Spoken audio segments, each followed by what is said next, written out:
And welcome back to I Have a Story. Well, I just had court this morning, and since I've already aired today's video, this will actually air tomorrow, so I had court as of this airing yesterday morning. And this proves, undeniably, they don't care about children. How does a family court system whose number one job is to care about the safety, health, and well-being, and even whether a children's still alive or not, how do they not care? That's their number one job. Why are they in that position? Again, titles and paychecks, right? That's what it's all about. Not because they care about children, right, wrong, families, victims. None of that matters. You're a man, you're damned, you're going to pay. That's all they care. Even said that today to the woman. And yes, I record all of these meetings, and I have this all recorded. I don't know what's legally allowed to take place because we live in a world that apparently laws no longer exist, but they only exist for certain people. So who gets damned? Only the men. At least in these systems they do.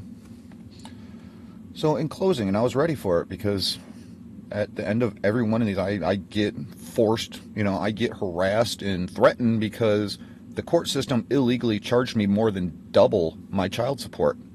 Now this is all completely 100% documented and provable. Anybody who has access to the court calculator, put these numbers in. When I got divorced, I had been working the same full-time job for 3 years. I made $15 an hour. My ex made $13. I had the normal, biased, alienated court schedule that dads get Wednesday and every other weekend because spending 10 days a month with your kid is good enough. Does that even come out to be 10 days? No. Especially not when you throw life into the mix.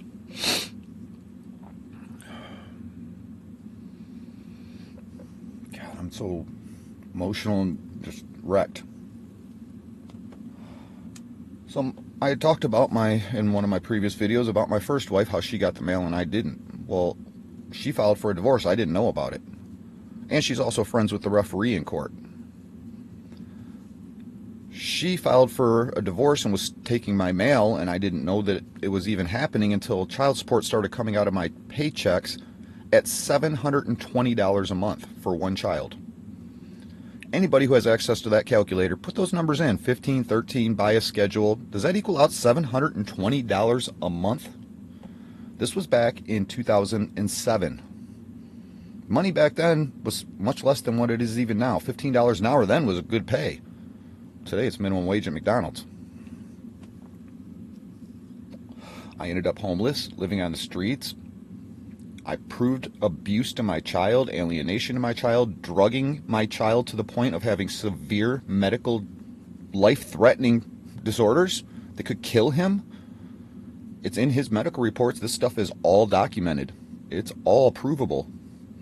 Court systems don't care. So in closing today, I asked, is my son still alive? Can you tell me that? Obviously they don't care because they won't know. We can't tell you, and there's no way for us to know, and whatever. Wait, I have reason to believe my son is dead, and laid it all out there for her.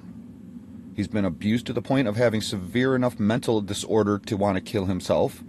He's been drugged to the point of having severe physical disorders to wanting to kill himself. I'll link up above here the video I made about where'd my boy go 2 years ago. 2 years ago this month, where did he go?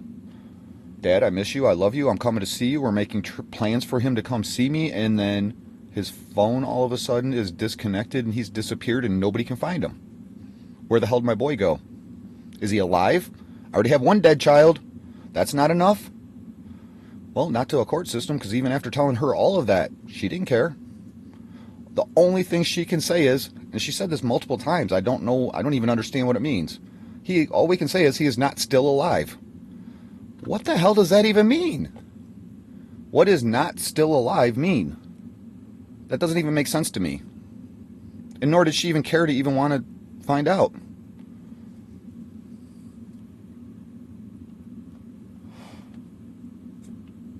I went into court, proved with medical documents, with audio recording, and with video recording.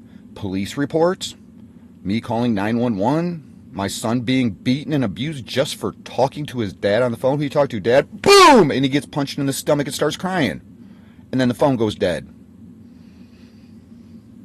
I even have a witness. My roommate sat there while I had him on speaker, talking to my son on speakerphone when it all happened. We were sitting at the dining room table in our house. And I started crying and I called 911 and called the police. And the police threatened me. This is all recorded and documented. But they care so much about the children, right? Our systems care so much about victims who have been abused to continue the abuse. And then we wonder why people do bad things. Kill themselves. Go out and kill other people, right? It all starts with our systems, people. Our systems need to give a damn again. Care about children, not money and damning men.